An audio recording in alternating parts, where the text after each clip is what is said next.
Again welcome back students. बायजूम online learning platform पे doctor Poonam के साथ क्लास +2 का नेक्स्ट टॉपिक है। और ये जो टॉपिक है ये फर्स्ट जो हमने वीडियो बनाई थी उसी के साथ ही कनेक्टेड है। उसके अंदर हमने ह्यूमन फीमेल रिप्रोडक्टिव सिस्टम को डिस्कस किया था और उसके अंदर हमने ओवेरी को इतना ज्यादा डिस्कस नहीं किया था।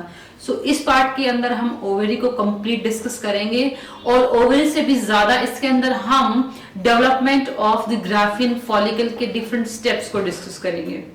उन स्टेप्स में ग्राफिन फॉलिकल के डेवलपमेंट में हम वो भी आपको सेपरेटली बताएंगे कि which steps require the presence of hormone and which steps doesn't require the presence of hormone. Okay, so means hormone dependent and hormone independent stages हम इसके अंदर डिस्कस करने वाले हैं। Clear sir? उससे पहले मैं थोड़ा सा ओवेरी का ओवरव्यू दे देती हूँ, शायद किसी ने पीछे वाले वीडियो को कंप्लीटली नहीं देखा होगा। तो सबसे पहले हम ह्यूमन ओवरी को डिफाइन कर लेते हैं और जो ह्यूमन ओवरी है उसकी location we already discuss in previous video कहाँ होती है, in the abdomen and it is connected to abdomen by the help of broad ligaments. और दीज रियली जो ब्रॉड लिगामेंट्स होते हैं ये वही उस पेरिटोनियम का पार्ट होते हैं। पेरिटोनियम लेयर ही होती है ये, और यही पेरिटोनियम लेयर ओवरी के ऊपर भी प्रेजेंट होती है और ओवरी के ऊपर उस पेरिटोनियम को हम डबल लेयर पेरिटोनियम होती है, it is double layer peritoneum और उसको हम बोलते हैं मीजोवेरियम। Clear?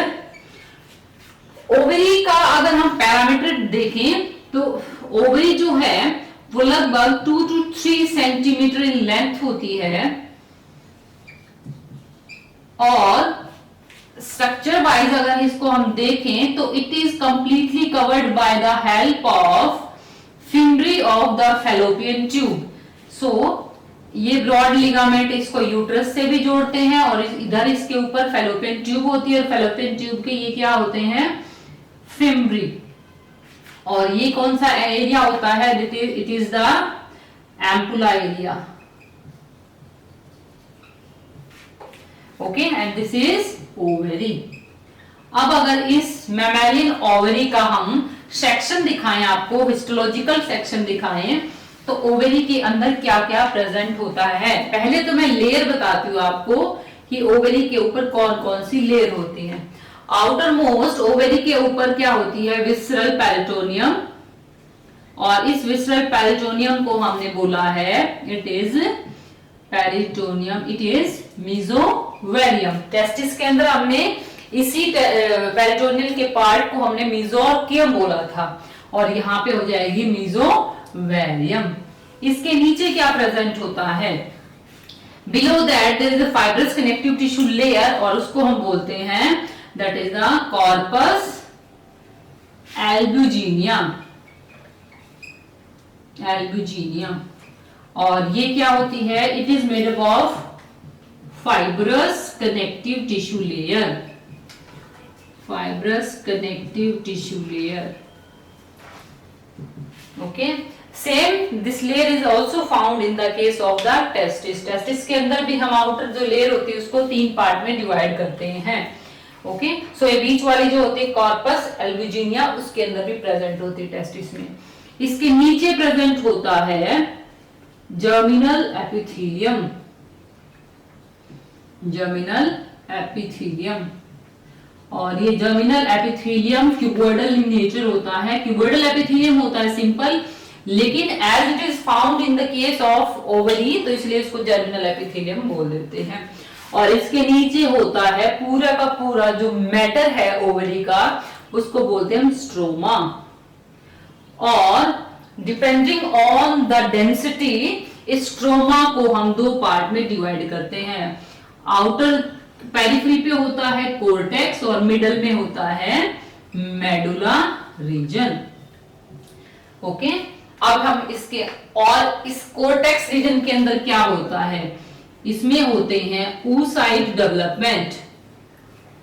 Development of the graphene follicle also. अब हम इस चीज को डायग्राम के थ्रू इसमें डिस्कस करते हैं। सपोज हमने ये एक ओवरी का स्ट्रक्चर बताया है और उसके बाहर बाहर यहाँ प्रेजेंट है, it is showing the visceral peritoneal double layer, और इसके नीचे यहां पे प्रेजेंट होगा जर्मिनल एपिथेलियम, और जर्मिनल एपिथेलियम लेयर के नीचे मिलता है that is development of the oocyte. This is the germinal epithelium layer. Okay.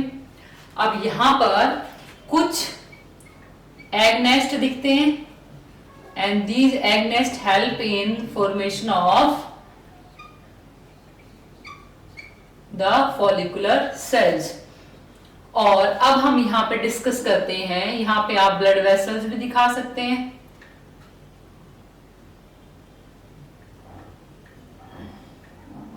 अब यहाँ पे हम डेवलपमेंट ऑफ oocyte करते हैं, तो यहाँ पे just like this is any oocyte, और this is formation of primary oocyte, this is secondary oocyte। अभी हम इसको डिटेल में डिस्कस करते हैं स्टेप वाइज। सेकेंडरी के बाद में टर्शरी होता है, and it is surrounded by more and more Graafian follicular cells, and it is completely developed Graafian follicle. इसकी भी हम स्ट्रक्चर सेपरेटली डिस्कस करेंगे। इसके बीच में है सेपरेट यहाँ पे secondary oocyte and these are the Graafian follicle cells. और फिर ओव्यूलेशन के बाद में यहाँ से सेकेंडरी oocyte निकल जाता है, and here is the formation of corpus albicans, और यहाँ से ओव्यूलेशन के बाद में सेकेंडरी oocyte रिलीज आउट हो जाएगा, इट इज सेकेंडरी oocyte। और यहाँ पे बच जाता है एक blank structure, and that is corpus albicans. अब हम इसमें पार्ट लेयरिंग मैंने बताई दी है। इसमें ये पूरा का पूरा ओवरी का जो पार्ट है, इस ओवरी के पूरे पार्ट को हम बोलते हैं स्ट्रोमा। स्ट्रोमा में जो ये आउटर मोस्ट है ज्यादा डेंस एरिया, उसको बोलते हैं हम कोर्टेक्स रीजन। अंदर वाले खाली रीजन को बोला जाता है मेडुला रीजन। ओके, अब हम ये है egg nest. Okay, this is oocyte, this is primary oocyte, this is secondary, and this is graphian follicle।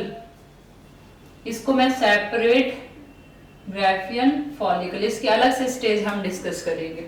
Okay, सो और ये जो डेवलपमेंट होती है यहां तक ये ले लेती है 14 डेज, और 13 डेज, और 14 डे को ओव्यूलेशन होती है। Rupturing of the Graafian follicle is known as ovulation, and this is corpus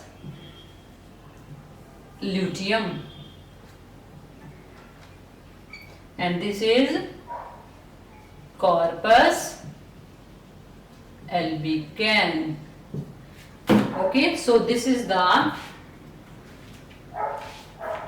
sectional structure of human ovary।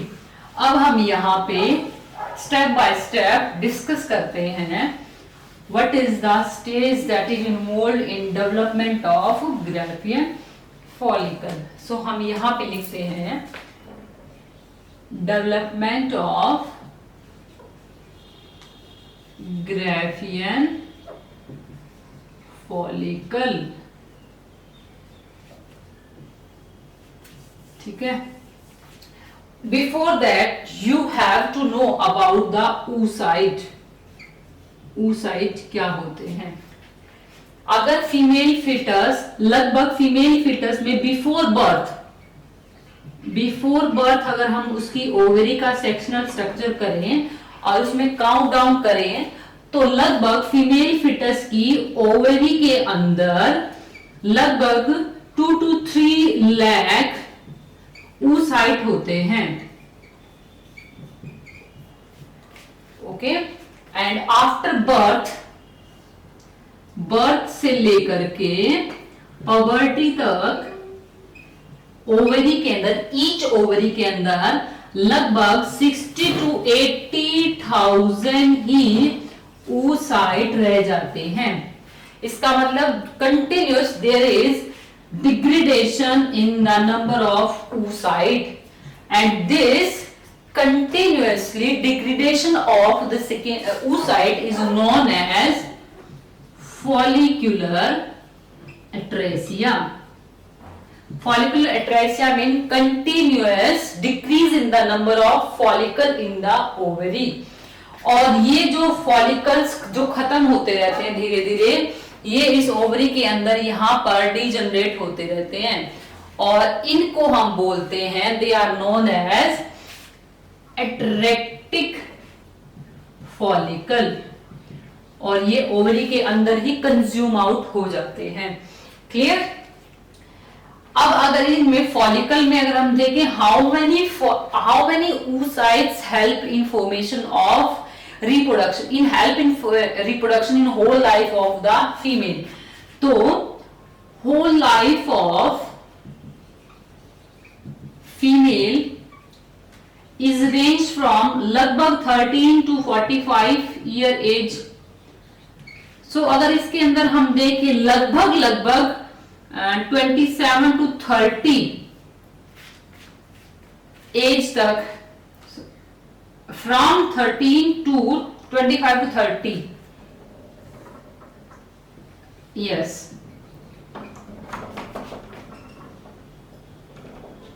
years are involved in reproduction, and each 1 year involved only and only 12 oocyte from alternate ovary,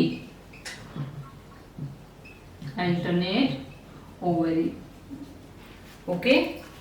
सो इसका मतलब अगर हम इसका total अगर rough वे ले 30 से 35 का अगर हम ले तो लगभग 362 450 oocyte are formed in the whole life of the female during the reproductive cycle। Clear? तो इसका मतलब फीमेल के अंदर इतने ही oocyte जो है वो एग के अंदर कन्वर्ट होते हैं, बाकी के जो बचे हुए हैं वो क्या करते हैं, they help in formation of the follicle cells. तो ये फॉलिकल सेल्स कैसे बनती हैं? These follicle cells are formed by simple mitotic division. इनके बनने में क्या होता है, और जो अगर हम oocyte की बात करें तो oocytes are formed by the help of meiosis, और जो oocytes ओवरी में प्रेजेंट होते हैं they already undergone, they are going to undergone meiosis 1, और वो उन्हीं में meiosis 1 होती है, और meiosis 2 जो होती है वो meiosis 2 कब कंप्लीट होती है, when they are meet with the sperm। इसका मतलब फर्टिलाइजेशन के बाद में meiosis 2 कंप्लीट होगी, और उससे पहले तक वो सिर्फ और सिर्फ meiosis 1 में ही इसमें स्टॉप होते हैं। And they are undergoing the metaphysic promoting factor जो है ये इनको हेल्प करते हैं, जिसकी वजह से इनके अंदर meiosis 2 कंप्लीट होती है।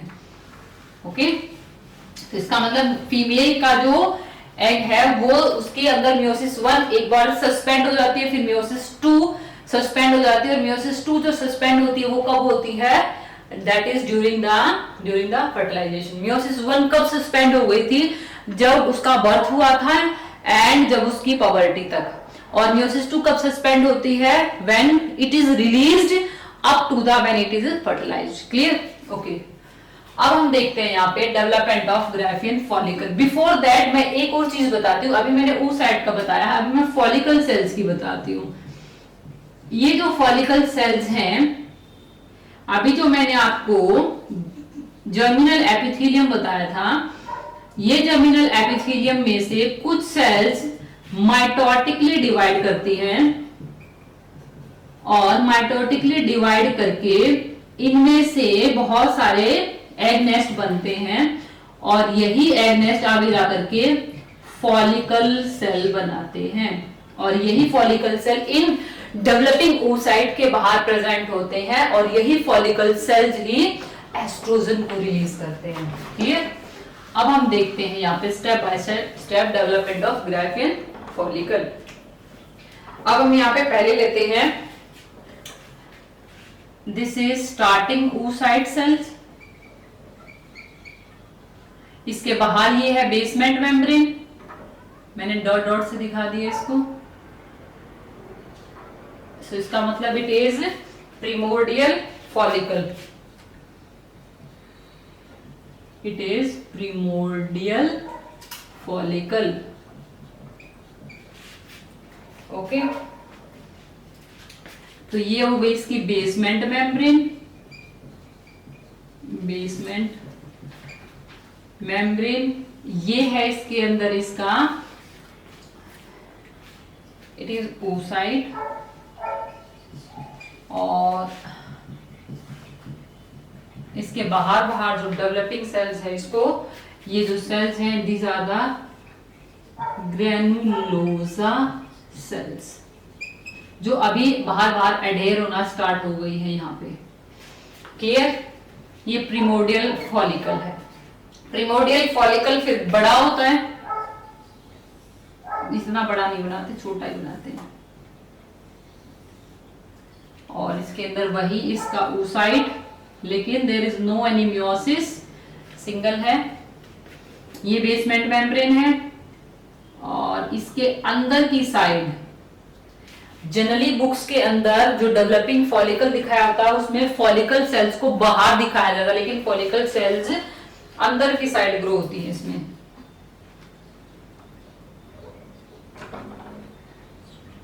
Like this.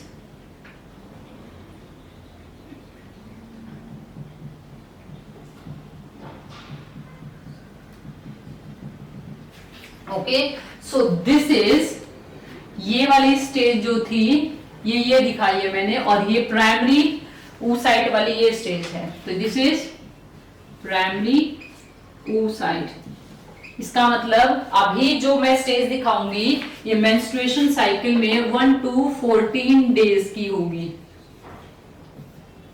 ठीक है, तो इसके अंदर जो स्ट्रक्चर है, this is showing basement membrane बाहर,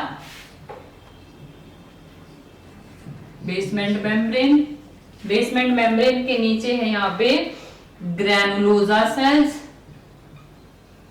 ग्रैनुलोसा सेल्स, और ग्रैनुलोसा सेल्स के नीचे है fully developed,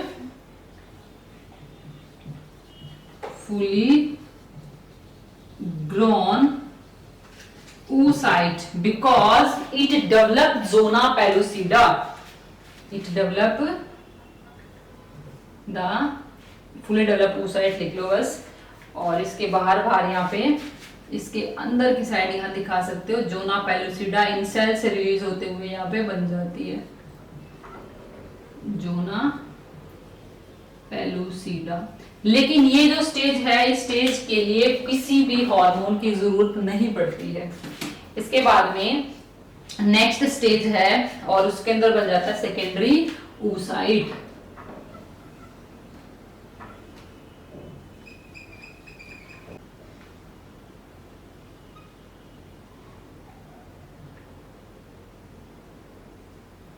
this is secondary oocyte, और दिस इज बेसमेंट मेम्ब्रेन, और इसके अंदर है यहाँ पे बहुत सारी फॉलिकल सेल्स।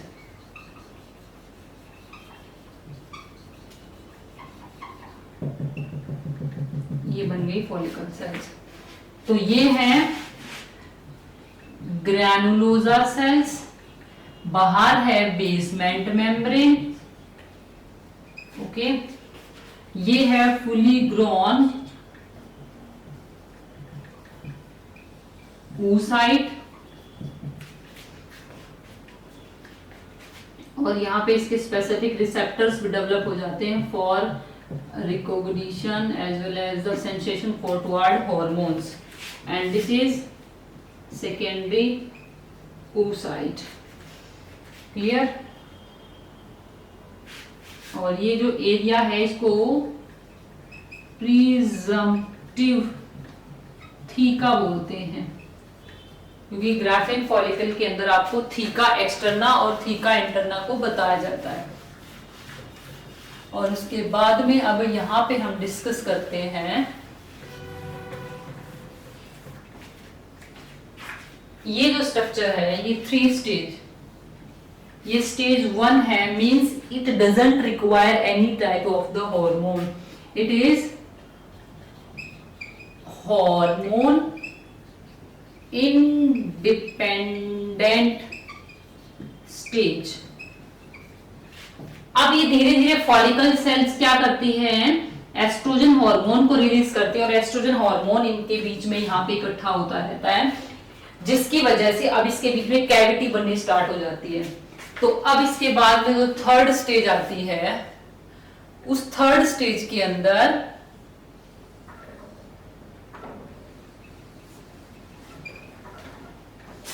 ये बेसमेंट मेम्ब्रेन बाहर और यहाँ पे कैविटी बन जाएगी और दिस इज फॉलिकुलर, इस कैविटी को हम फॉलिकुलर एंट्रम बोलते हैं। और यहाँ पे है ग्रैनुलोसा सेल्स, क्योंकि granulosa cells continuous estrogen hormone को रिलीज करती रहती हैं और वो इकट्ठा होता रहता है इस डेवलपिंग oocyte के अंदर। तो इस डेवलपिंग oocyte के अंदर हार्मोन्स इकट्ठे होने की वजह से ये कैविटी बन जाती है। तो दिस इज फॉलिक्यूलर एंट्रम। अब ये वाली जो स्टेज है ये है हार्मोन डिपेंडेंट स्टेज और ये है टर्शरी oocyte। और टर्शरी oocyte के अंदर बस आपको फॉलिकुलर एंट्रम मैंने एक्स्ट्रा दिखाया है, इसके अलावा ऐसा कुछ नहीं है। उसके बाद में नेक्स्ट डेवलप हो जाएगा ग्राफियन फॉलिकल।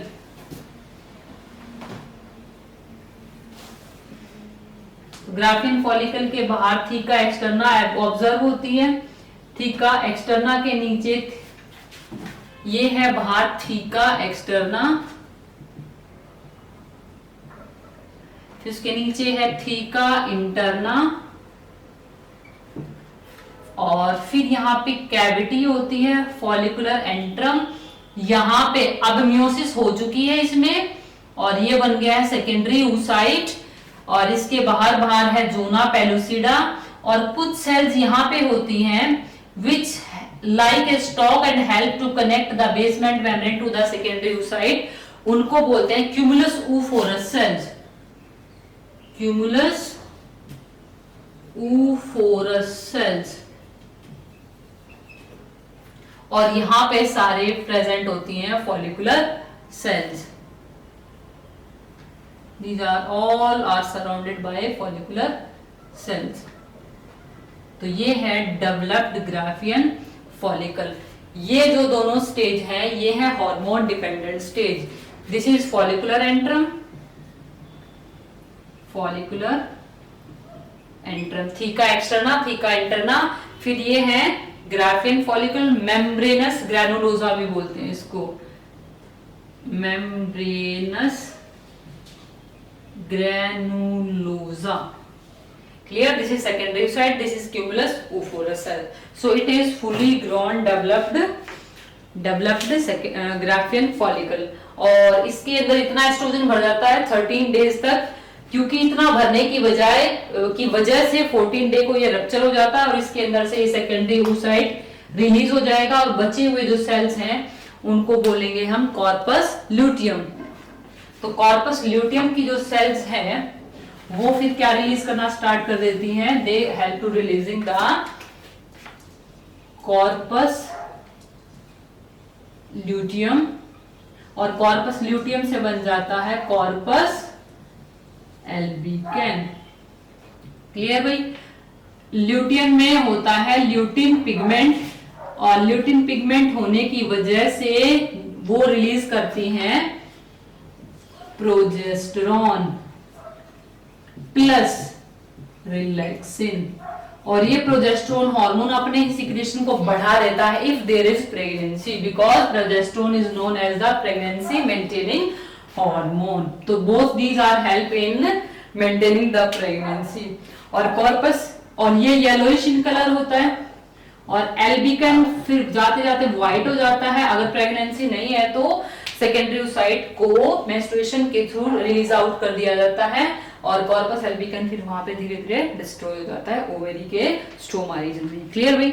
सो इस वीडियो के अंदर हमने कंप्लीट हिस्टोलॉजी ऑफ ओवेरी की है and various types of the stages during the development of Graafian follicle को डिस्कस किया है। क्लियर भाई? उसके बाद में नेक्स्ट हम एसएससी ग्लैंड्स करेंगे of the female reproductive system. Clear? So इस वीडियो को लाइक जरूर कीजिएगा बेटा और हमारे चैनल को सब्सक्राइब कीजिएगा। Thank you.